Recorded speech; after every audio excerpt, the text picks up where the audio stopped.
ก็เห็นก็หอบแล้วจับปล่อยไปว่าก็เห็นก็หอบก็มันแล้วเห็นก็ซ้ำนี่แหละมึงซื้อเยอะนะบ่นี่ถือด้วยถือลองตุ่มมอใหญ่โลด3ส่วนกับคนละ50และสบายดีทุกคนตอนนี้ครับก็สิมาเผางูใหญ่เนาะพาทุกคนมาเบิ่งงูใหญ่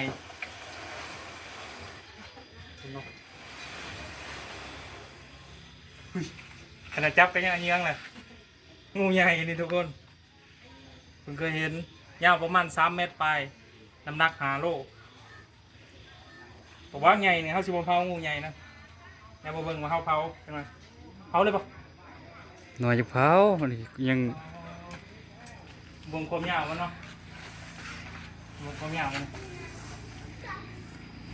เรือรถไทยนี่3 เมตรปลายเรือรถไทยนี่3 เมตรปลายอ๋อกุมรูนเลยที่ว่าแทกสแคนนี่ใหญ่กว่าแคนอีกใหญ่กว่าที่ว่าห้องคันมาอีห้องมาเฮ้ยบ่ยานเฉย